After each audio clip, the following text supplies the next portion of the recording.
NIPT is the first real success story of next-generation sequencing in the clinic. Dr. Lowe says it's already here and it's affected 1 million women already. And because of this huge growth that's projected to continue for the foreseeable future, hundreds of thousands of tests will be delivered this year, and perhaps over 1 million. So this is something that really dominates the clinical sequencing space right now, and I think what we're seeing is that this NIPT space is running into one of the first problems of delivering tests at this scale, which is really highlighted by Sue's talk, which is these tests are complex. They're very thoughtful algorithms, very statistically rigorous, and they involve large data sets with millions of raw short sequencing reads, with data set sizes in the gigabytes and several hours of compute time per test. And if you marry those kind of sizes from one test and think about delivering millions upon millions of these, and prenatal is really the tip of the spear, right? We're talking about oncology, we're talking about germline testing, and this being one of the fundamental tools of modern medicine. How do we go about delivering that volume of tests? And so clearly there's a huge computational roadblock in terms of just sheer volume. So in keeping up with that volume and, as you said, the global test reach, because we want to be able to deliver these tests worldwide, we need something that is a scalable compute resource that's globally addressable. And not only is the volume going to be huge, it's unpredictable. Forecasting what the volume will be and what the regulatory requirements of handling that clinical data is a moving target. Everything in genomics is an exponential graph, right? And this is no different. So as these tests become the standard of care, being out in front of things, and really part of my talk is about future-proofing and being ready for the next few years and the changes that are going to sweep through healthcare as sequencing tests become commonplace. And so we at DNAnexus, we're founded in 2009, and from the beginning have been a cloud-based genome informatics and data management company.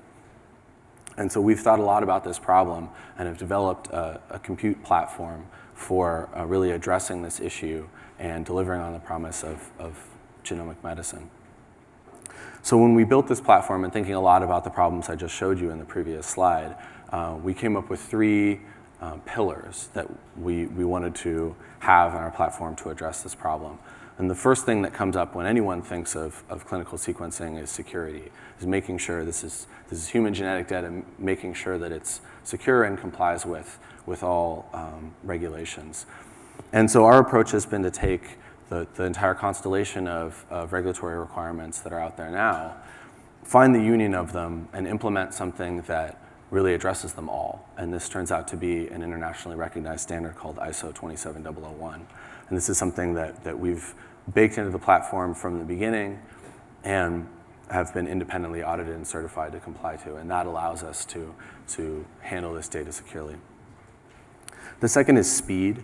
And speed is about both turnaround time of individual tests, and that's of vital importance in the clinic, but also about bringing new tests into the clinic. And as Sue showed, there's a real wave of new tests that are being invented constantly, and Dr. Lowe pointed us in that direction as well. So being able to take a new pipeline, a new test, and deploy it into the clinic quickly. And third is control. So DNAnexus is a neutral service provider of this genome informatics platform. We do not have our own clinical test, and we're very excited to work with everyone in the field. So you own your data, your intellectual property, your test, your pipelines, and have complete control over permissions, who can access it, who can run it. So I only have a short amount of time up here, and this is my only slide sort of showing the architecture of the platform. We have a table out in the exhibition hall that I'll be at today, and I'm very happy to talk with any of you more about how this works. But in the abstract, we're a marriage of compute and storage facilities in the cloud with a lot of extra features that I'll spend the next few slides going through that I think thoughtfully address the issues in this problem. And we sit between a diagnostic lab like Natera and their wet lab and their sequencing facilities and their clinical customers, taking in the data, running the pipelines, and delivering the result. And it's not just sheer volume that needs to be addressed in terms of compute and storage, but also other things like data locality. So there's a large conversation that's happening globally about how we store our genomic data and whether that data can leave the country.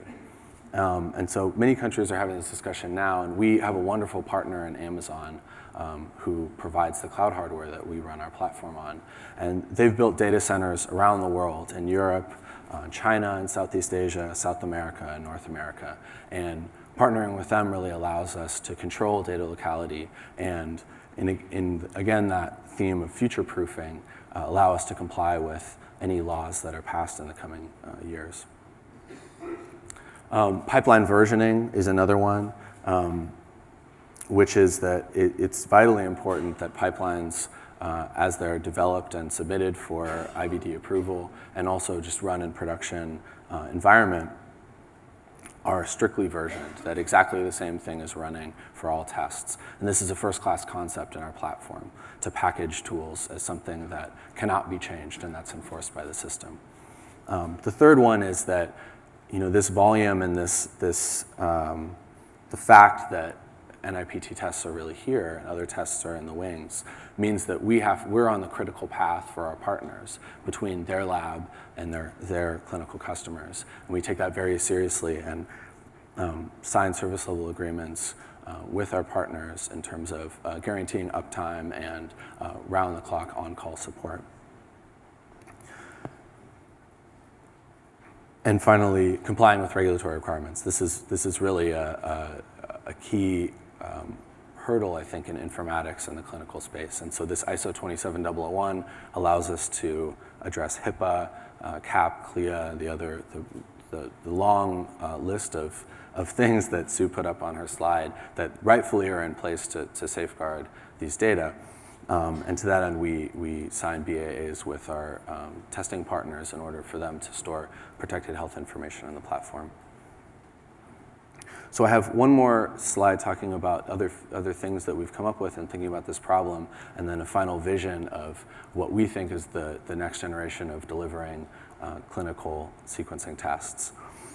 So we're only part of the process, right? There's a wet lab component, a sequencing component, that's run by a LIMS system. And so we're looking to plug into your existing process in these labs and take all of the accession schemes and sample tracking directly into our platform through our flexible API and label with metadata samples and be able to search for them. So this is a really great system that allows tracking samples from coming in your door all the way through test delivery. Reproduction of results is something that's an open question in genomics in general, and is especially important in the clinical setting of how was this result generated and could I make this exact same test again today? And so along with the sort of native pipeline versioning that's a first-class concept in our system, we've also done a lot of thinking and work around reproducibility of results, packaging reference data with your proprietary analytic tools, things like reference genomes, gene models, proprietary target sets, and allowing that reference data to be versioned alongside the executables so that you have an object that really represents a reproducible clinical pipeline. Part of that equation to reproduce something is also to keep a record of what you've done. And so every action in the platform is logged and is available for your inspection, and all jobs run record exactly the inputs and parameters. So not only do you have integration with LIMS to track the sample, you have a complete audit trail from the raw data from when it was uploaded all the way through all the computational steps needed to produce the result. And finally, this needs to be scalable. The compute needs to be able to go both up and down. And about a year and a half ago, I think we showed that we can operate at a very large scale in a project with Baylor College of Medicine where we consumed 3.3 million compute core hours in about 10 days. And this was the largest genomics compute in the cloud at that time. So my final slide here is this vision of what can be done when you centralize your data management. And so this is, again, to Sue's point, a collaboration that we've had, a partnership with Natera, to not only change what's done in their lab and replace the need for on-site compute and remove that bottleneck from their own services, but I think there's a qualitative difference, and here's where the new model comes in. When you remove that compute bottleneck and centralize the data management, you can now tap into the entire world's sequencing fleet, distribute a test to partners worldwide, and allow them to upload data and run the exact same pipeline that you would run internally. And so clinical sequencing test providers can now focus on developing tests, thinking about regulatory approval, and then once they're ready for prime time, distributing them worldwide.